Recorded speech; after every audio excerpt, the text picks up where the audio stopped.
Welcome to the Shield Football Podcast, your go-to source for NFL news, hot takes, and game day overreactions from around the league. I'm your host, Duran. To my right, got Fredo. To my left, we got DC. Gentlemen, let's get into it. Let's talk some ball.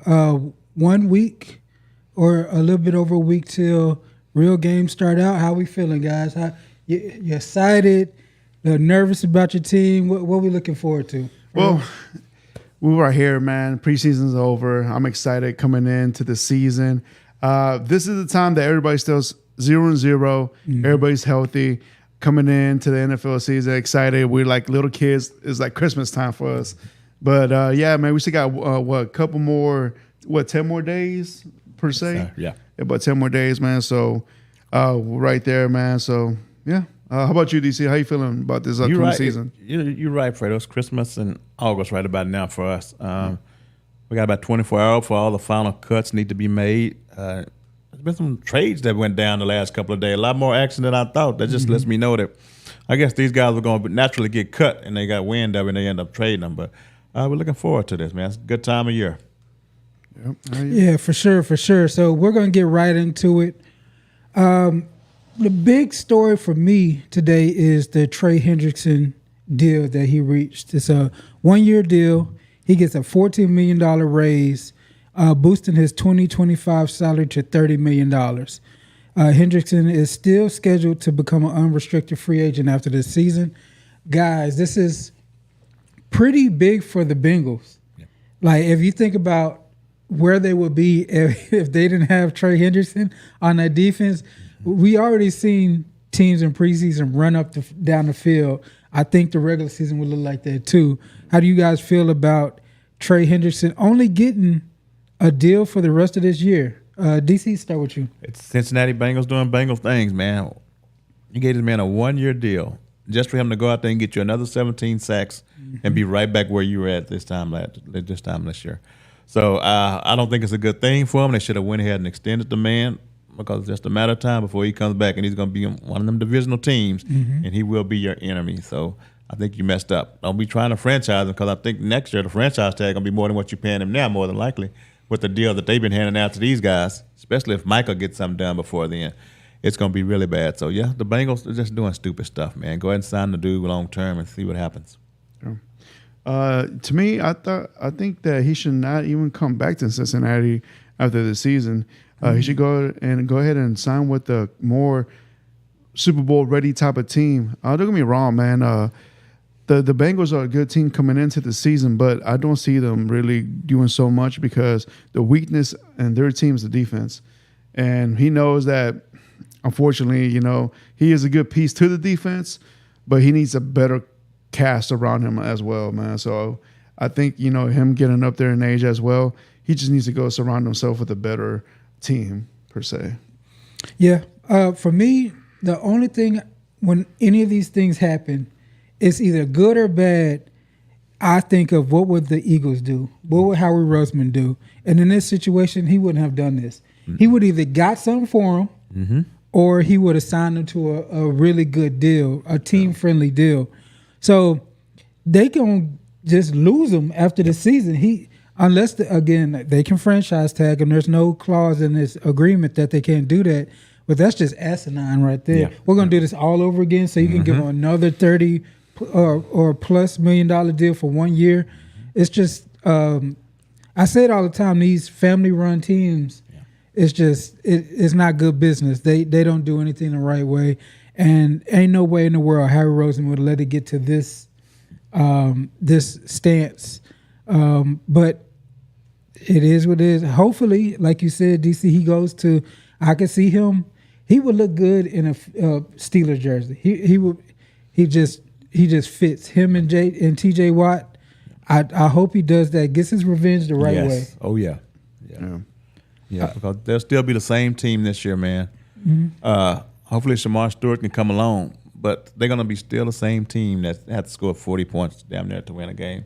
You have average offenses putting up 25, 30 points on you.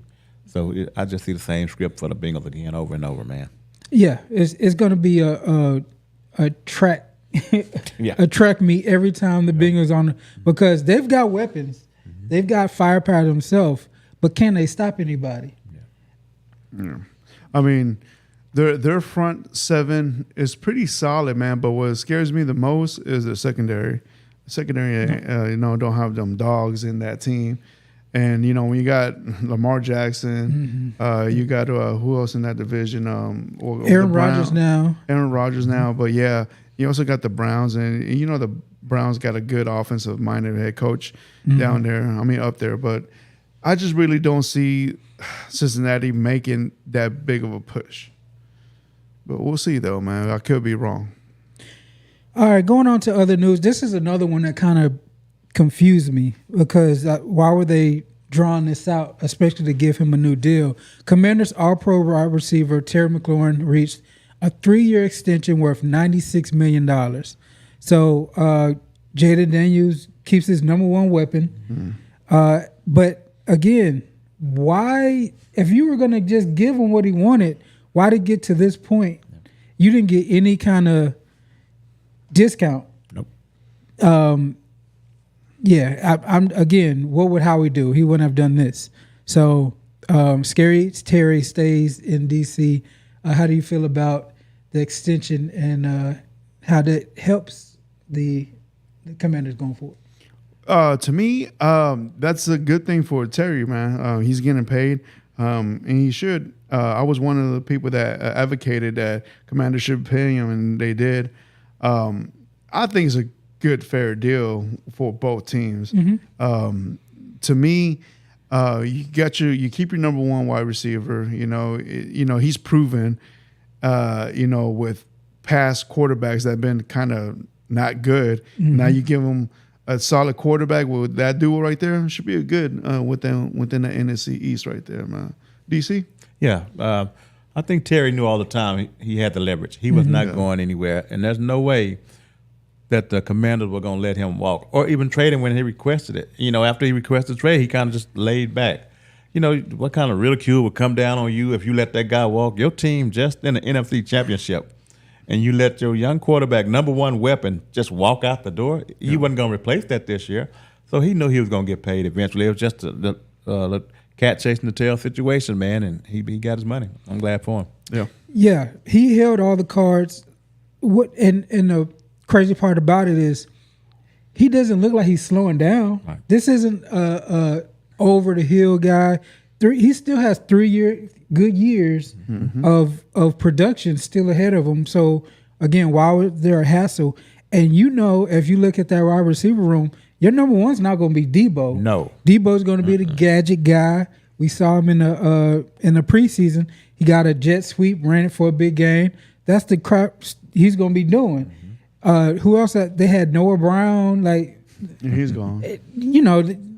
Come on, man. Yeah. Who are you going to throw the ball to? Yeah. So this is really, it's different than the Micah thing, but because they really had no names, right? No production to speak of behind Terry McLaurin, and now you get your number one guy back, and business as usual.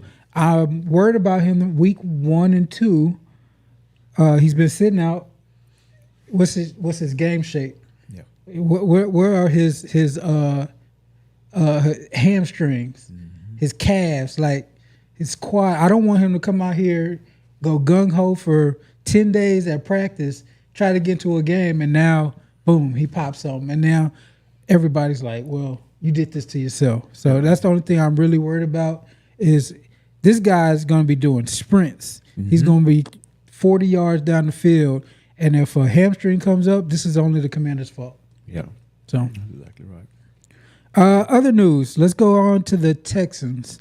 I heard about that too. Joe Mixon. Yeah, you heard of it. I think it's on your shirt. Yeah. It's on your shirt. The Texans are not activating running back Joe Mixon by Tuesday's 4 p.m. Eastern deadline, sources tell Adam Schefter. This makes him ineligible to play at least the first 4 games this season due to an ankle injury, and he will be moved to reserve non-football injury. This is your squad there, Fredo. Yeah. How do you feel about this going forward? Let me know about this whole drama and who can possibly step up in Joe Mixon's absence. Well, right now it has to be the veteran backup of Nick Chubb. I can see Nick Chubb coming in there. We should be okay for the next 3 to 4, games. Mm-hmm. But also, we will need the rookies to come up. The running back from USC, Woody Marks, that's Woody my guy. Marks, yeah, we're going to need him to step up to be that number 2 for the next 4 games. This right here, man, it's kind of, I don't trust the whole medical staff. Is it the medical staff? Is it Joe Mixon? But I feel like this is like the same issue as it was last year coming into the season. But this year is even worse. But I really feel like the Texans need to get ready and see what your young running backs can do for you, because we know that Mixon, man, he's not fully seasoned type of running back. And, not just him, but most veteran running backs are like that. Mm-hmm. And we just getting one right now that he had almost the same situation at Cleveland. So it's kind of concerning, but I'm kind of hopeful of these young running backs that we got in our squad. That gives them the opportunity to see and what they can put out in real-time NFL speed. So I'm excited, man. I'm not seeing this as a bad thing. I'm seeing this as a positive thing. Okay, positive. I'm confused. Do we know exactly? Has Joe Mixon said exactly what happened? Yeah, man, with his That's ankle? the problem. Like, the whole non-football injury, Yeah. that's the issue right Right. there. Yeah. And for me, I think it's huge. With the revamped offensive line, yeah, and we think a lot of yards he got last year wasn't because of the offensive line. Right. So now you got a guy like that you hoping Yeah. Chubb would come in and save the day, but you don't even know what the offensive line gonna look like this year because it's revamped and they hadn't had a chance to just play real ball. I know they play against some good guys in practice, but we still got to figure out what it looks like. And if you got a guy that can't get you the extra yardage and you keep putting C.J. Stroud in these 3rd and 8s and all this, it's gonna be a problem real quick. But if I'm them, I probably would have tried to go out and pull somebody, trade for somebody else. I'm calling Atlanta for Algier or something like that. Yeah. Another younger running back, man, and just scrap this, just move on, man. Yeah. I really don't feel like it's a concerning thing, DC, because what I've seen in this preseason, I get it's preseason. I feel like the offensive play calling has looked very improved from last year. I feel like when they were running the ball, they weren't having no issues. Mind you, yeah, it's not the starters out there playing, but the play calling looked pretty solid. Just this past recent game, they were playing against the Lions. Just an offensive lineman, getting outside, but I really didn't feel like the running game was being affected towards it. But little mistakes here and there, but hopefully they can fix it. These updates coming up, but I see the Texans really having a positive with this outcome with Joe Mixon being out. the thing I'm worried about is Joe Mixon last year was your do it all. Oh yeah, absolutely. That dude, first, second, third down, he was in the game. So Chubb, as of right now, he's a power back. So first, second down, okay, Chubb's in the game. We can kind of key on him. Woody Marks is in the game now. All right, so everybody, alert screen, screen, or watch him out the backfield because Chubb ain't going to be that same nimble, open field young cat. So it kind of gives you a tell. With Joe Mixon last year, he could do anything. Yeah. So he was the screen guy. He was the power guy. He was the outside toss guy. I don't see them doing a whole bunch of outside stuff with Chubb because his legs just aren't there. So it gives the defense a little bit of a, all right, so when he's in the game, look for these things. Yeah. And instead of this long list of things, that's the only concern. Again, it's predicated on how the offensive line blocks this year. And we shall see that very quickly with the Rams defensive line. Yeah. The Rams defensive line, they got that Matthew Stafford stuff coming in, but they some beasts. They some monsters. They coming at you. So if the Texans improve, we'll see them be able to move the Rams defensive line and get some big gains for Chubb. But that the only time would tell with that kind of stuff. Yeah. But the scary part about putting a rookie on third down is pass blocking, pass protection. Right. He gonna see some stuff he never seen in college, and it's very important that you don't get your quarterback killed. That's why you won't see very many rookies out there on third down that come out of college, because it's a big deal to protect that quarterback. So I don't know if they're gonna bring Damian Pierce in or whatever, but it's going out on a limb when you're putting a rookie out on third down. Yeah. All right, so go through a couple quick things. If there's anything that y'all want to expand about, just let me know. But we got the Commanders trading running back Brian Robinson to the 49ers in exchange for a 6th-round pick. We got Jacoby Myers requesting a trade from the Raiders almost a week ahead of the season, which is weird. We got Amari Cooper signed with the Raiders. Anything stand out of those 3 stories? I guess Robinson to the 49ers. We know that the 49ers need some running help because with McCaffrey coming into the season, he's going to get a game or 4, sit out. So we just got to wait and see. And their scheme is all about run first. So the run creates the play action, and that right there develops everything else in the offense. So we know that the 49ers really need a solid running back, and I think they got one with them, Robinson. What do you think, DC? Yeah, that's fine. As far as the backup, that's good for them. But the injuries they got stacked up just all around the field for the 49ers, man. They're going to be piecing together a team right when week 1 shows up. But I don't mind the Brian Robinson. What I really don't get what is Jacoby Myers asking for a trade for? What's going on in his mind that thinks he needs more money, I guess. I think he's in the last year of his contract, and he's getting paid like $11 million a year. I mean, really? I don't know if somebody's going to fall for that. Who's going to give you more than that? You might find a team somewhere, but I doubt it. Yeah, it's weird to do this now. It's been quiet in Las Vegas this whole training camp, and all of a sudden, I guess he doesn't see the touches coming that he wants. They got a rookie there that I believe he's been doing some pretty good things in training camp, but Jacoby Myers, like, come on, man. Like, this is a random act for somebody. First of all, you're Jacoby Myers. Right. Yeah. Like, has he made a Pro Bowl? Like, who are you to request a trade? You're Jacoby Myers. You're not Terry McLaurin. Terry McLaurin was an All-Pro. He had, like, Jacoby. Come on, man. Like, a week before the season starts? All right. Denied. Now let's go. You know what I'm saying? Yep. Yeah, we're not suing you nowhere, so it is what it is. So we can go to our segment. So now we're looking forward to the season. We're going to pull out our crystal balls, and we're going to tell everybody how each division ranks at the end of the season. We'll do records and everything, but it's not going to line up, and everybody's just going to be like, well, that doesn't make sense. Yeah. But anyway, we're going to do 4-1. Starting with the NFC, we're going to go NFC West, NFC South, NFC East, NFC North, followed by the AFC.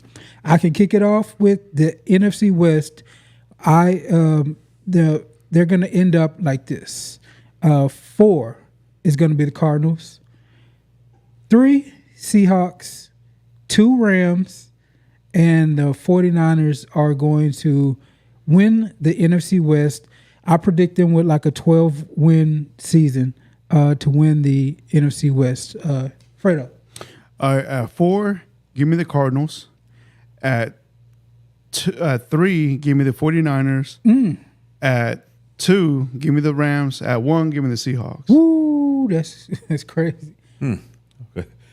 At 4, give me the Cardinals. 3, give me the Seahawks. 2, 49ers, and 1, I picked the Rams to win that division. Okay. All right. So we do have to talk about this. All right. So for me, I picked the 49ers because they have the easiest schedule in the entire league, and they are the 49ers still. Yeah. They had a really good offense, even with all the injuries, and they're just going to run it back. You picked the Seahawks, Fred. That's very interesting. What did you see?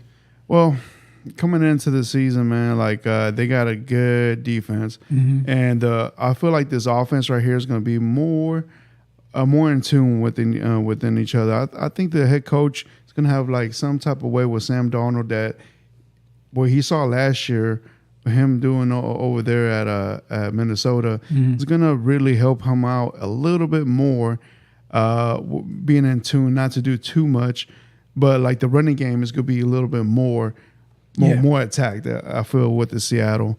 I just see everybody else having problems within the division. San Francisco, I feel like they might have a problem, but they're my second best team right there. Or was it the Rams? You put the 49ers third. Third, yeah. I just see them having a little issues this year, but I think the Rams are just a little above them. The Cardinals, they're not proven yet to me, man. That offense is not up there, man. It's not up to par. DC, you still have faith in the Rams, it looks like. Yeah, I think they're the most balanced team in the division. I do. With the 49er receiver room so depleted, we don't know what that's going to look like coming down the road. You get another year of the Rams defense under the belt. Just the whole Brandon Ayuk situation, and him probably going to miss 5 or 6 games off the back. And you can be running Ricky Pearsall, and if Jennings is healthy, they'll put him out there. I just don't see it offensively with the receiver room looking like that. Them finishing first in the division. All right, good stuff. Going to the NFC South. I have the New Orleans Saints finishing 4th. I've got the Cardinals finishing 3rd. I've got Tampa Bay finishing 2nd, and I've got Atlanta winning the division. Atlanta, I think they get a 10-win season. I actually think Tampa Bay gets a 10-win season, and I think New Orleans, they only get 1 win this whole year. Fredo? At 4, give me the Saints. At 3, give me the Panthers. At 2, give me Atlanta, and number 1, give me the Bucks. Yeah, I got pretty much the same thing you got, Jay. I got the Saints last, Carolina, then the Buccaneers, and I got the Falcons winning that division also. It's just that they improved on the edge rushing. James, I think who they got? James Pierce. Did they get Green also? James Pierce and one more. Michael. Not Walker. But Walker, Jalen Walker. Walker. So they're going to be much improved on the edges, and I like that a whole lot for them. I think they win the division this year. And the Saints, you're done. And you had the nerve today. Did you see how Sean Payton just fleeced them? He got a 4th-round pick out of them. Devon Valet, wide receiver. Oh, yeah. Traded him to the Saints, and the Saints give up a 4th-round pick next year. What are you doing? A 4th round? No, yeah, that's crazy. Really? Yeah. And they give up a 6th-round pick the year after that. That's Saints doing Saints stuff still. If I was a Saints fan, I wouldn't let Sean Payton give me a birthday card. He couldn't offer me nothing. Don't mention nothing that. Don't talk to us at all. I can't believe they even spoke with him. Oh, that's stupid. Because they're friends. Let's go, man. He gave him a Super Bowl. All right, moving on to the NFC East. The NFC East is going to fall like this. Giants, Commanders, Cowboys, Eagles. Got the Eagles winning 11. I got the Cowboys winning 10. Giants bring up the rear with 5. 5 wins for the season. Fredo? On this one right here, give me the Giants at 4. 3, give me the Cowboys. 2, Commanders, and 1, Eagles. Just like last year. Just like last year, man. Easy? Yeah. Give me the Giants last. Give me the Cowboys in 3rd. Let me get the Commanders in 2nd and the Eagles in 1st. Okay. Yeah. So for me, I just see the Commanders, what they went through last year. If you think about the roller coaster of a season they had the best fourth down conversion rate of all time. Yeah. I don't see that happening again. And then they had a Hail Mary that bailed them out in the Chicago game. These are all the lucky stuff that they kind of pulled out of their ass a little bit to win games. I think they take a step back. Mm-hmm. So I got them with 9 wins, and I got the Cowboys with 10. But that's just how I see it. It's going to be interesting to see if they take a step forward, how Jaden Daniels follows up his rookie campaign. We know about the sophomore slumps. Yep. Yeah. All right, moving on to the NFC North. Hold up. Yeah. One more thing from that division. I'm predicting something as well. What's that? I'm predicting that we're going to see 3 teams from the representing in the playoffs. From the East? Yeah, from the East. Ooh. Yeah. That's a little prediction of mine. Well, I can't wait to hear what your next division picks are. Yeah, because this next one's gonna be tough. All right, on to the NFC North. I'm going 4-1. The 4th place team are the Vikings. Sorry to say it, but JJ McCarthy. All right. 3 will be the Bears. 2 are the Lions. Number 1 are the Packers. I think the Packers get 13 games this year. Fredo? All right, going to the season. Give me 4 Bears. Give me 3 Vikings. Give me 2 Packers and 1 Lions. You know what? I want to change my answer. No, now I'm thinking about it. All right, give me 4 Bears. Mm-hmm. Give me 3 Packers. Ooh.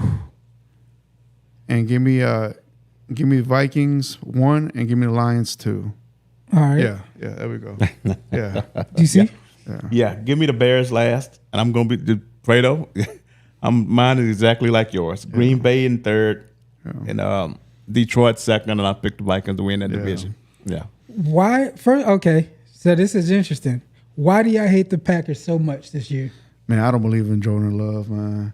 I really don't. It just their offense did get a little better, man, but I just don't believe in that defense, man. That defense is not proven. They lost one of the good corners this offseason. I just don't have any faith, and I feel like the Vikings have taken a step forward. We know the Vikings defense is way much better. The Lions, I do see a regression on the Lions this year, man. They lost both their coordinators. That fire they had coming in last year was the best shot for them to do anything. Yep. It's not there, man. So the Vikings are going up, and I think the Vikings, just have a better outcome. The Bears, I need to see what Caleb Williams does, man. I need to see it.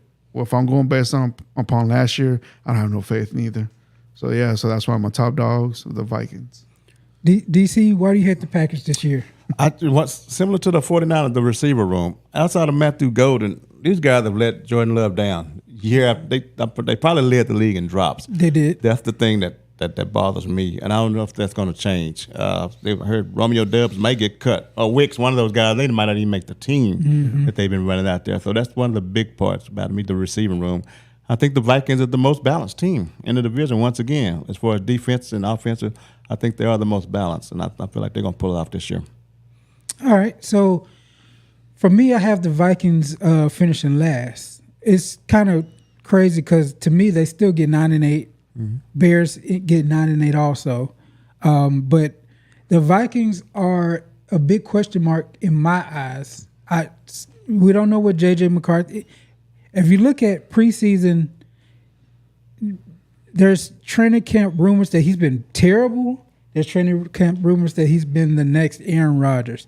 It's somewhere in between, but I want to see how he functions as a rookie going against this division. Man, like if he loses both games to the Bears, I wouldn't be that surprised. If he loses both games to the Lions, I wouldn't be that surprised also. Like, it's going to be tough for them. I know Brian Flores on the other end is a great defensive mind, but same. Like I just think they take a step back. And for me, the Packers are an incredibly deep team everywhere. They don't have a bad position on the like their secondary is solid. They're okay. They're solid everywhere. Okay. So I don't see anything for me to worry about them. I think the wide receiver room is good, especially with the Golden addition. And then Tucker Kraft, I think he's going to have a huge season that puts him up with the Kittles and not Bowers. Nobody's touching him, but he's in that Kittle, Mark Andrew range.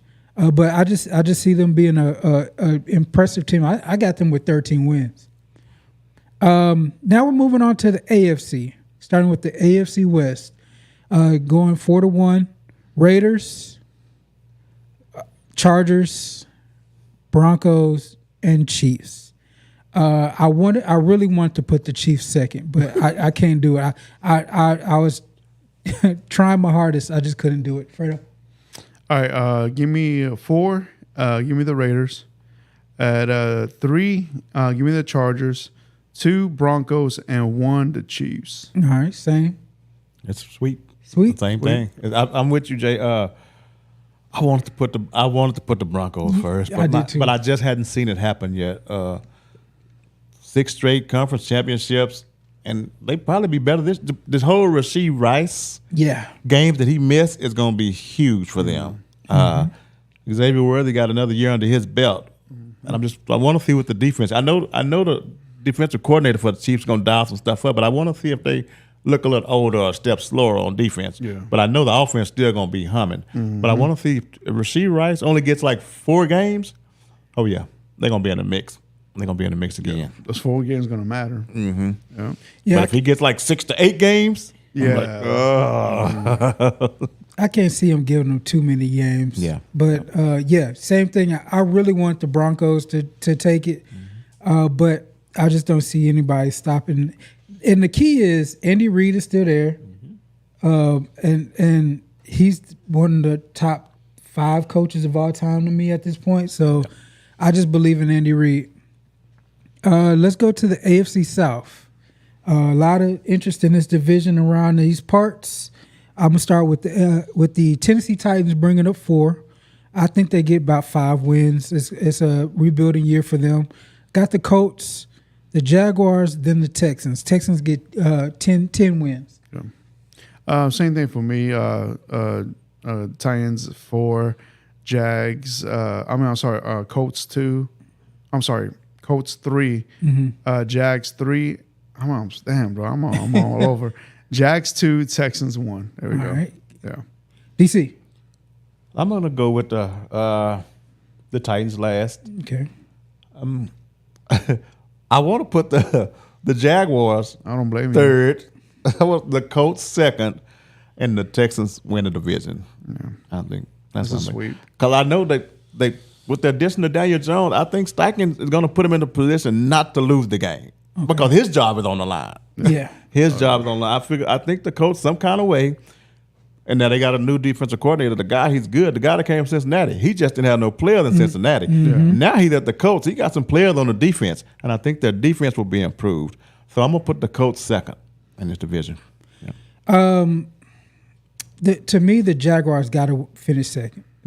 They have to. It's finally time. Yeah. They did all that for Travis Hunter, all these headlines, all these picks for Travis Hunter. They need to find a way to utilize them. You got Brian Thomas Jr. He's still a stud. Yes. So they have more studs than the Colts do for me. And then Trevor Lawrence is time. Yeah. Trevor Lawrence, if you don't get them to double-digit wins this year, it's over. Get him out the conversation. He's got as much pressure on him probably than any quarterback coming into this year. It's time to show up. Yeah, I mean, there's no excuses. Now you got another head coach, offensive coordinator. No, you got 2 studs. You got Brian Thomas Jr., top 7, 8 receiver in the league. Nice. There's no excuses. And then you got Hunter on the other side. Yep. No, there's no excuse. You got to get the job done, man. He gets 2 1s in the field. Yeah, you got to get it done. Yeah. You have to. The way I see it, man, this is what Lawrence is. What 6th year? This is year 6 for him, Yeah. right?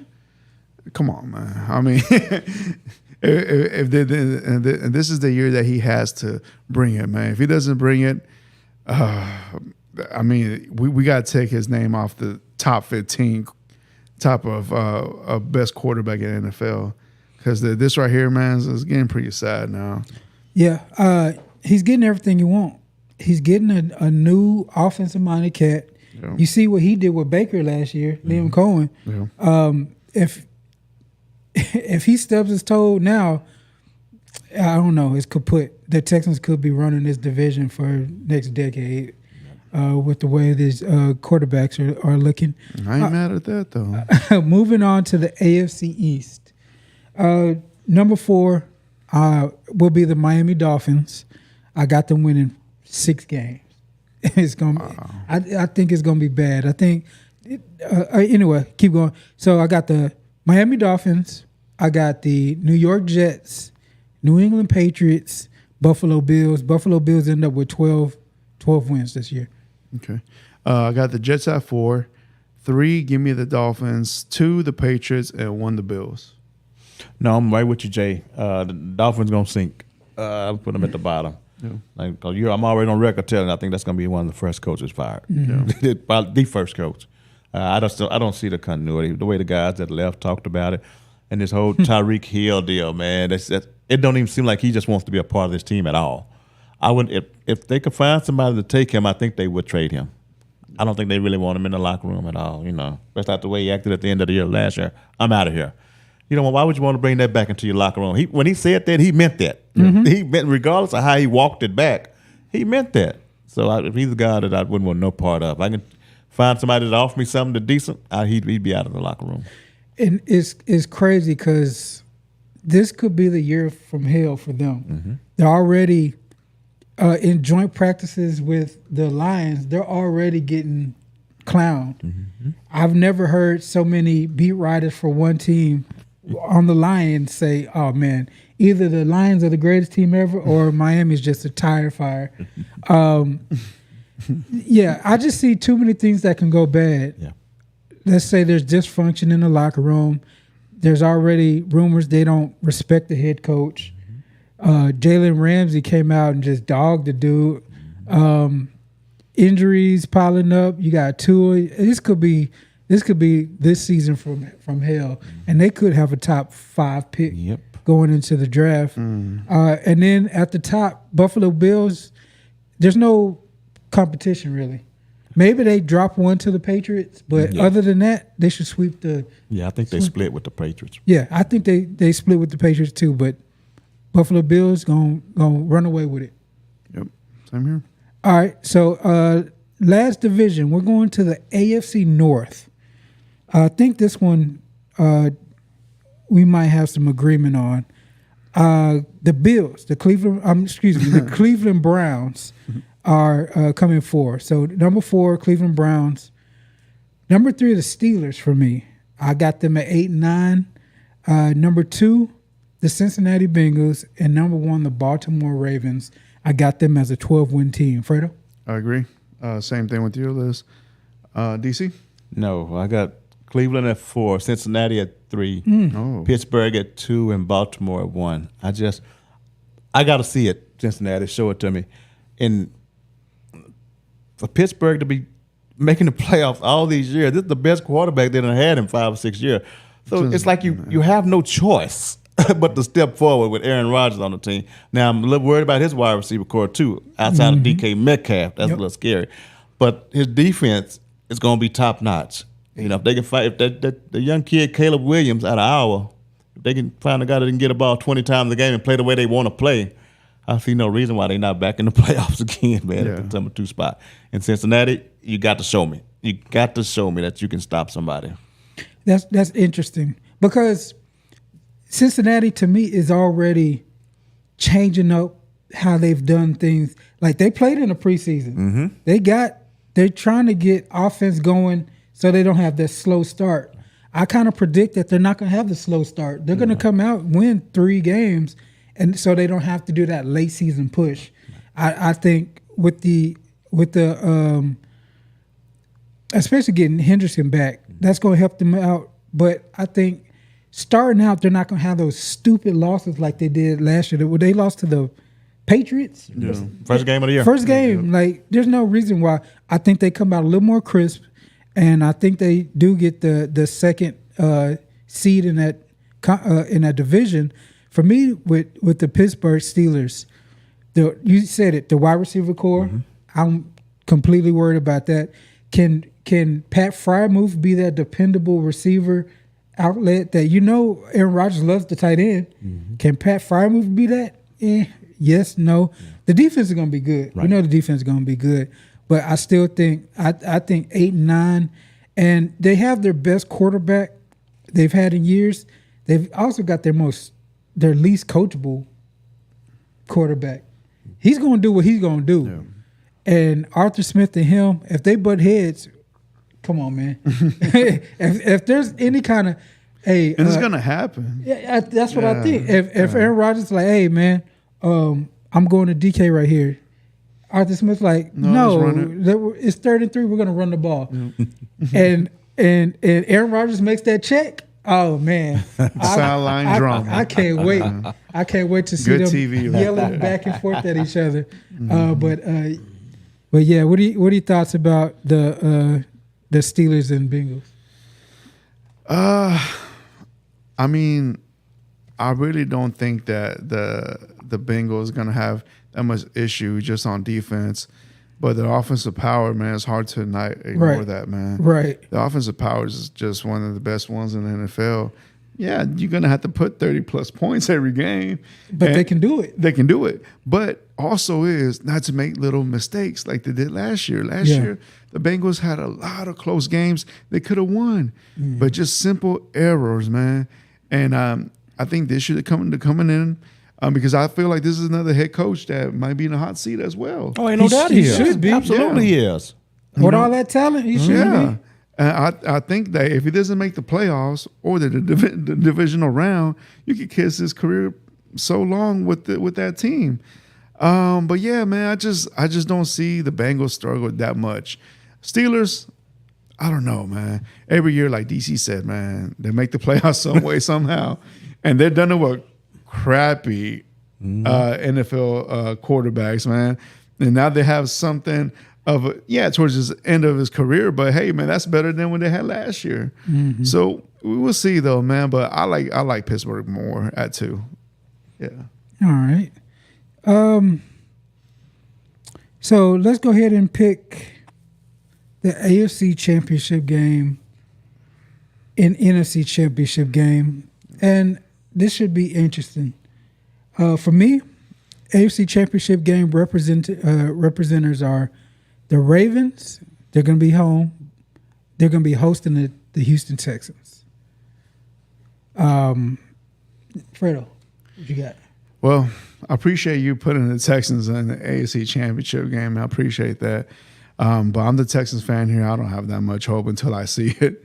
But if I had to put my money on the AFC Championship, give me the Chiefs, bro. It's hard not to bet against them guys. Give me the Chiefs and give me the Bills, man. Chiefs and Bills. AFC Championship game. DC? I got the same 2 teams, Fredo, who running the back. Bills and Chiefs. It's just some kind of way the Chiefs end up with that 1 seed, man, and the other teams beat each other up. So by the time it's time for them to play, 2 of the other teams already eliminated. You know. And with the Broncos coming along, they're gonna give somebody issues in the playoffs. So it's just that if they get that 1 seed, they're gonna have another good shot. But I'm planning on getting the 1 seed, the Chiefs. Yeah. And for the NFC Championship game, I have the Eagles hosting the Packers. I've got faith in the Packers this year. I know y'all hate them. I know y'all don't agree at all. I just think the Packers are going to be a juggernaut this year. This is their time. What do you got, Fredo? Man, give me the Eagles. And this one for me is going to be kind of like a dark horse. But give me the Vikings, man. Ooh, Eagles, Vikings. That's interesting there. Yeah. I'll take the Vikings. DC? I've been pondering, man. I'm going back to my original pick, the Eagles and the Rams. Eagles and the Rams again. back to the Eagles and the Rams. I like But it. I like the Vikings, Fredo. I like the Vikings. But you just that whole how the division gonna shake out. You just don't know. That's crazy. So we all agree the Eagles are the best team in the NFC by far. Yes. And then we're going to the Super Bowl. For me, I see a Ravens Eagles Super Bowl, Battle of the Birds, and I have the Ravens coming up on top. Finally, Lamar Jackson gets his ring. He's gonna be on the podium, blinged out with the grill, holding up the MVP trophy. He got the mask on and everything. The yep. white mask. All right, from the NFC, give me the Eagles. Eagles. And then from the AFC, give me those Bills, man. I'm the Bills. And to host the Lombardi Trophy, go ahead and give me the Bills, man. Woo. The Bills finally get theirs, man. After decades of ridicule in the 90s, back to back. Yes. I think this might be the year. DC? I'm with you, Fredo.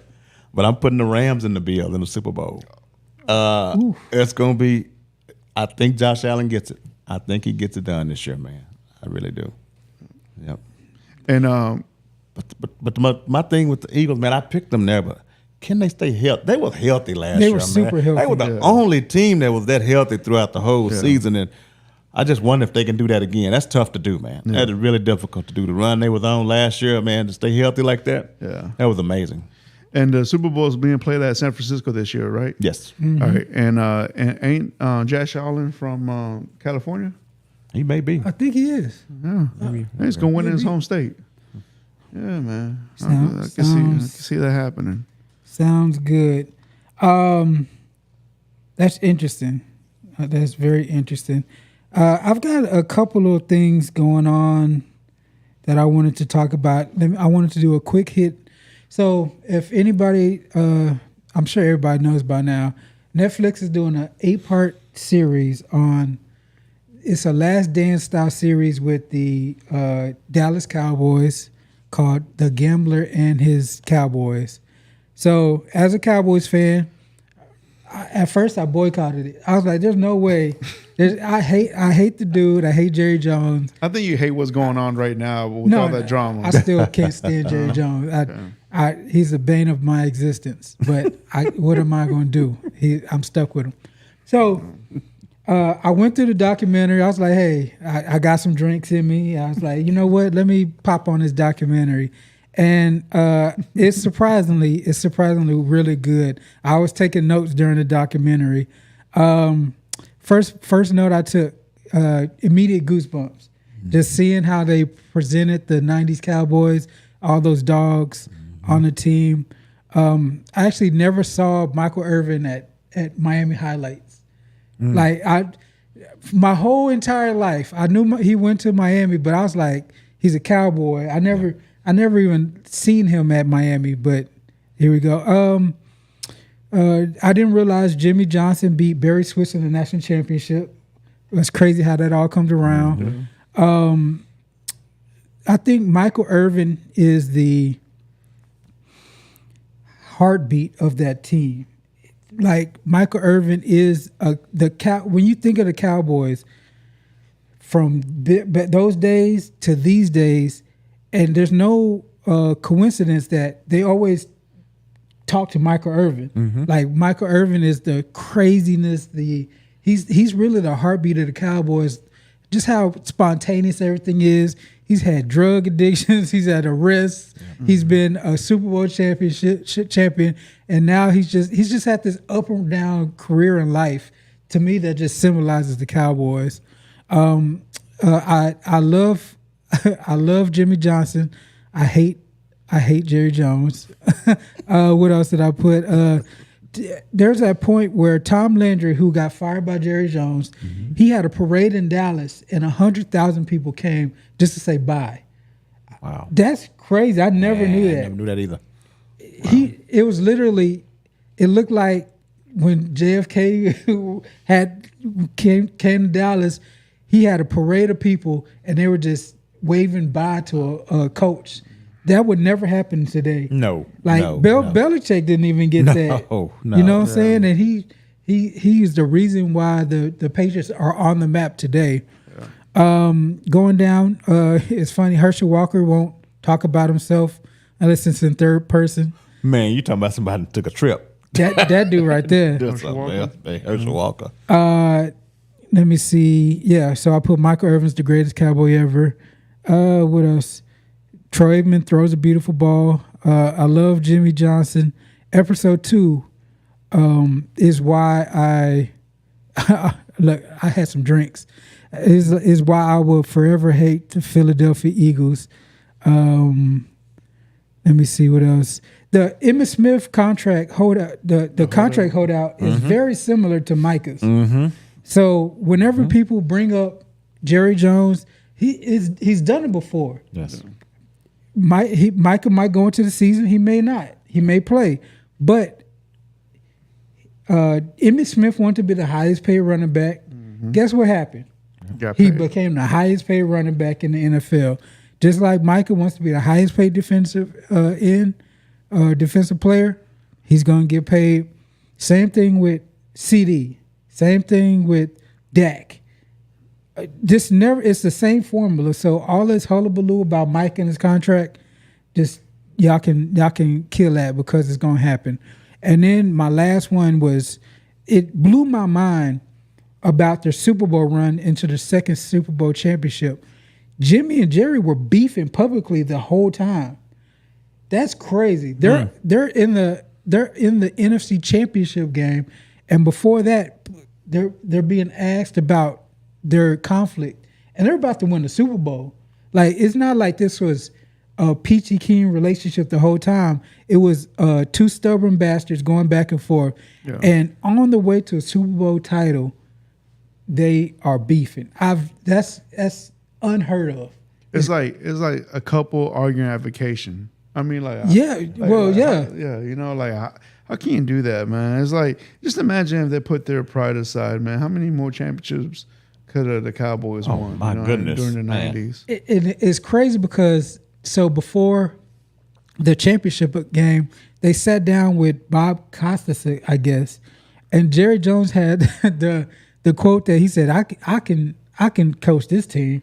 Like, anybody can coach this team. And Jimmy Johnson sitting right next to him, just sitting like, what kind of, like, so that's episode 4. And I got through 4 episodes. The documentary is really, really great. I can see why they chose Jerry for this. And I can see why Cowboys are America's team. Yeah. If you just look at that documentary, it'll show a lot of people that. So that's what I got.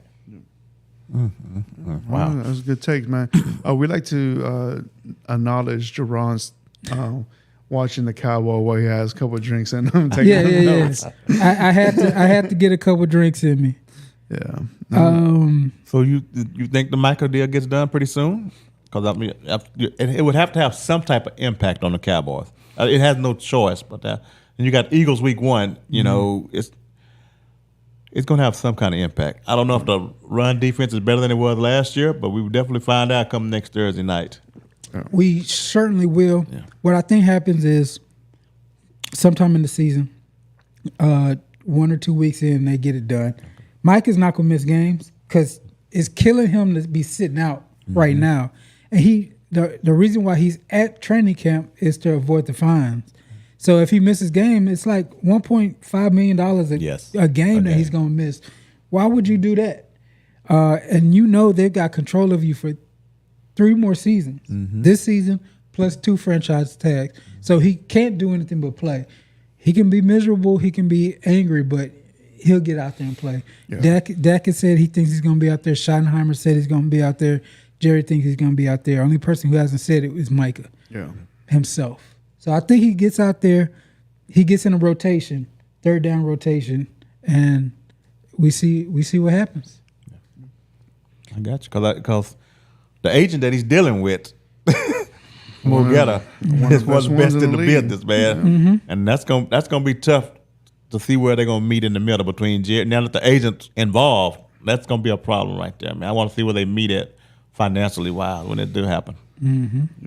because Miguel, he's trying to get all the guaranteed he can get. Yeah. And the thing about him, the owners don't like him anyway. No. Because of what he did with the Browns and got Deshaun all that guaranteed money. Yeah. They really don't care for him. They don't really want to deal with it because he opened up Pandora's box with that one.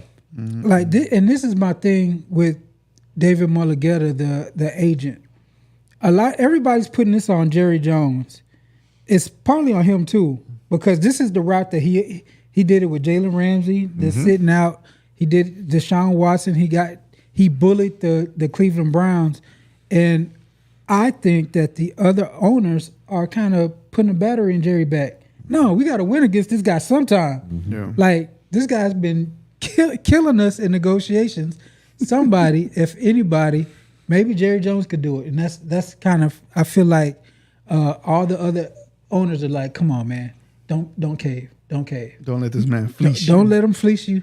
Like, we already mad, like DC said, we're mad about Deshaun Watson. Yeah. So, How much of this, Jay, you think is on Micah Parsons, this whole ordeal, this holdout stuff? I don't think anything on Micah Parsons. I think Micah Parsons really wants to play. I think he's dying inside. His brother is on Twitter or X or whatever, and he's basically saying this is killing Micah. Yeah. Micah, he doesn't worry about Micah leaving. He himself said the trade request is what it is. But I think Micah has always wanted to be a Cowboy, and this is kind of breaking his heart. Yeah. He would be out there playing if it was up to him, and they would have a deal. But it's not up to him. It's up to the agent and Jerry now. So you don't think he showed some of the blame if he went behind closed doors and said, I'm okay with that, Jerry? And then when he gets back out, it's like, no, I don't want that deal, Jerry. Like Jerry's saying it like behind closed doors, me and Michael had an agreement. Yeah. So now when it all comes out, Michael's like, I don't want to talk about it. I'm going to talk to my agent. I mean, he got to have some little kind of weight in this whole situation. The only thing about Micah, the thing I think happened is Micah said, all right, the parameters, the foundation of the deal, I'm going to get the highest guarantee. I'm going to get $40 million a year. But the in between, the micro print, like the terms, he doesn't know that. So that's when he was like, you know what? I'm going to throw it to my agent. And then the agent said, all right, well, I think I can get you better than this. So now the agent's in there, and he's like, all right, well, I want these number of years. I want this amount of money. I want this guarantee. And then so maybe Micah said, oh, I kind of want the same thing. I don't think Micah wants the same thing. I think Micah just wants to be paid. This is more of Mulligetta, Jerry Jones back and forth than Micah. Micah's just the in-between. Micah's he's the guy like, man, can somebody do something so I can play? Yeah. Because that's all he wants to do. He knows he would have been the highest paid defensive player. He knows he would have got the highest guarantee. It's just those in-between, the language. Like, if I do this, maybe they can cancel my contract kind of stuff. Or off the field, something happens. I want to have this kind of leeway where I don't want them to have the power to take my guarantees away. Yeah. So he doesn't know that stuff. So he's like, all right, Mulligetta, look at this, just so they don't throw nothing in that's going to hurt me in the future. Then Mulligetta took it over and said, well, tear up that previous contract and we're going to start from scratch. And Jerry's like, no, I'm not starting from scratch. So I think I've seen Schefter post somewhere that it was along $200 million. Like 170 guaranteed, something along those lines. Yeah. So if you talk to Jerry will say, I was going to make him the highest guaranteed. No. But again, if Micah does something, can all those guarantees be taken away? Right. Yeah. You know what I'm saying? So Micah wants to be like, well, yeah, it's 170 or 140, 150 on paper, but if I get a speeding ticket, can you take my guarantees away? Yeah, like the Browns owner. Right. So now David Mulligetta take care of that, and and that's why they're clashing heads. Yeah. Gotcha. Well, unfortunately, Good that's the business side of the NFL. That Absolutely. it's always a gray area for the player and the owner. And Jerry Jones is winning in this. Everybody clowns Jerry Jones. Oh, yeah, but he's winning. everybody's talking about him. Yeah. The way to kill Jerry Jones is never mention his name again. Yep. I would love if nobody nationally ever talks about Jerry Jones, because that would make my life a little quieter. Yeah. And but they keep feeding the beast, and they talk about him. Stephen A. just had a sit down with him. So, Yeah. but that's all I got right now. DC, I'm good, Fredo. you good? All right, man. I think we could wrap up today's episode then. All right, Steven. Thank you for tuning in to the Sheer Football Podcast. Like always, hit that like, subscribe, share this podcast with your friends and families. Anyone that loves football out there, we appreciate that. Until then, we will be back next Monday, same time, 5:30. Other than that, peace. Peace out. Later.